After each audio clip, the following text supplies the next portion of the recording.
నమస్కారం ప్రజలారా, మా యూట్యూబ్ ఛానల్. నా పేరు రాజు. ఈరోజు తెలుసుకోవాల్సింది కొడాలి నాని గారి ఆరోగ్య పరిస్థితి ఎలా ఉంది, ఆయన ఇప్పుడు హైదరాబాద్లో ఉన్నాడా, ఎక్కడ ఉన్నారనేది తెలుసుకునే ముందు నా ఛానల్ను సబ్స్క్రైబ్ చేయని వాళ్ళు దయవించి సబ్స్క్రైబ్ చేయండి, నా వీడియోను లైక్ చేయండి. కొడాలి నాని గారు అంటే తెలియని వాళ్ళు ఎవరు ఉండరు. వైసీపీ హయాంలో మంత్రిగా పనిచేశారు. గుడివాడ నుంచి 2 తడవలు ఎమ్మెల్యేగా గెలిచారు. ఎమ్మెల్యేగా గెలిచి ప్లస్ జగన్ ప్రభుత్వంలో ఎలా మాట్లాడారు ఏమనేది కూడా అందరికీ తెలుసు. అవి మళ్ళీ చెప్పుకోవడం ఇబ్బందికరం.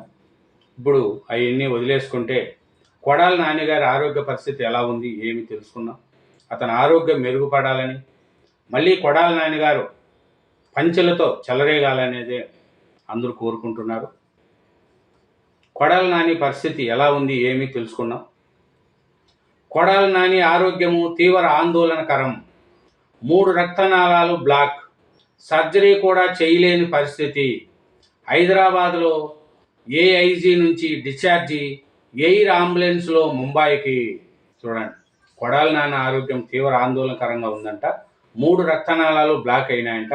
సర్జరీ కూడా చేయలేని పరిస్థితి ఉందంట. హైదరాబాదు ఏఐజీ నుంచి డిశ్చార్జ్ అయ్యి ఎయిర్ అంబులెన్స్లో ముంబైకి వెళ్ళారంట. ముంబైకి వెళితే అక్కడ ఎట్లుంది ఏమనేది చూద్దాం. వైసీపీ నేత, గుడివాడ మాజీ ఎమ్మెల్యే కొడాలి నాని ఆరోగ్య పరిస్థితి తీవ్ర ఆందోళనకరంగా ఉన్నట్లు తెలుస్తుంది. ఆయన కుటుంబ సభ్యులు సోమవారం హైదరాబాదు నుంచి ఎయిర్ అంబులెన్స్లో ముంబైకి తరలించారు. కొడాలి నాని గ్యాస్ట్రిక్ జీర్ణకోశ సమస్యతో 5 రోజుల క్రితం ఏఐజీలో చేరారు. అక్కడ వైద్య పరీక్షలు నిర్వహించగా గుండెకు సంబంధించిన తీవ్రమైన సమస్య ఉన్నట్లు బయటపడింది. గుండెకు రక్తాన్ని సరఫరా చేసే 3 రక్తనాళాలు చాలా వరకు బ్లాక్ అయ్యాయని వైద్యులు నిర్ధారించారు. సాధారణంగా ఇలాంటి పరిస్థితుల్లో బైపాస్ సర్జరీ నిర్వహిస్తారు. అయితే సర్జరీ చేసేందుకు కొడాలి ఆరోగ్య పరిస్థితి సహకరించదని, చేసినా మరిన్ని ఇబ్బందులు తలెత్తే ప్రమాదం ఉందని వైద్యులు అంచనాకు వచ్చినట్లు తెలిసింది. దీంతో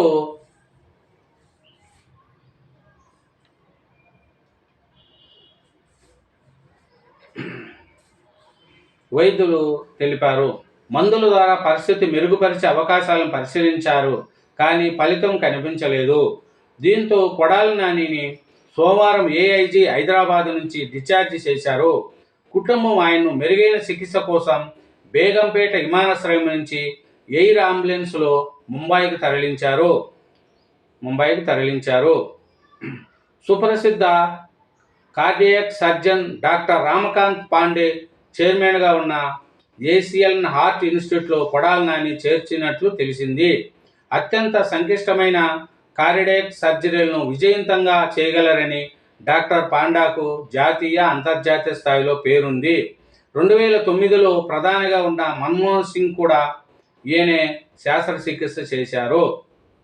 ఇదేనండి కొడాలి నానిది ఆరోగ్య పరిస్థితి. అయితే ఇప్పుడు సీరియస్గా ఉందంట. ఆయన్ను ముంబై హాస్పిటల్కి తీసుకెళ్లారంట.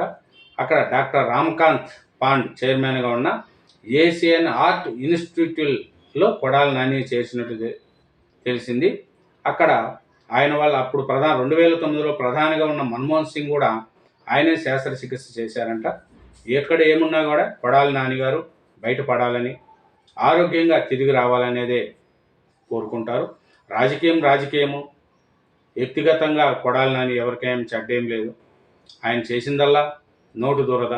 అది జగన్మోహన్ రెడ్డి గారు చెప్తే మాట్లాడినాడే కానీ వ్యక్తిగతంగా ఆయన ఎవరిని కూడా ఏం మాట్లాడితే ఏమొస్తుంది చెప్పండి. పార్టీ వాళ్ళకి ఇచ్చిన లైన్ ప్రకారం వాళ్ళు చేశారు. ఇట్లా తిట్టండి అట్లా తిట్టండి అని వాళ్ళకు సజ్జల రామకృష్ణారెడ్డి రాసిన షిఫ్ట్ ప్రకారం వాళ్ళు చంద్రబాబు నాయుడు గారిని కానీ, లోకేష్ గారిని కానీ, పవన్ కళ్యాణ్ గారిని తిట్టారు. వ్యక్తిగతంగా ఆయన ఏమీ ఎవరిని తిట్టలేదు. కానీ ఆ తిట్టడం, బూతులు మాట్లాడడం కూడా మంచిది కాదు. ఏ రాజకీయ నాయకుడైనా ఇలాంటి వాళ్ళని చూసి ఇప్పుడుండే కూటమిలో, ప్రభుత్వంలో ఉండే ఎవరైనా అలాంటి అలవాట్లు ఉంటే మానుకోవాలా. వ్యక్తిగతంగా ఎవరిని కూడా తిట్టకూడదు. వ్యక్తిగతంగా కానీ, ఇంట్లో ఆడపిల్లలను కానీ ఇంట్లో ఉండే ఆడవారిని కానీ ఎవరు కూడా తిట్టకూడదు. తిట్టితే ఏం పరిస్థితులు అనేది ఇప్పుడిప్పుడు వలభనేని వంశీని, కొడాల నానిని, ఇంకొక ఆయన ఇంకా ఇప్పుడిప్పుడే అందరూ ఉన్నారు, వాళ్ళ పరిస్థితి కూడా తెలుస్తుంది. కాబట్టి ఎవరు కూడా వ్యక్తిగతంగా వెళ్ళకండి. Thank you very much. నా ఛానల్ను సబ్స్క్రైబ్ చేయండి, నా వీడియోని లైక్ చేయండి. కొడాల నాని గారి ఆరోగ్య పరిస్థితి మెరుగుపడాలని అందరూ కోరుకోండి. Thank you very much. Thank you.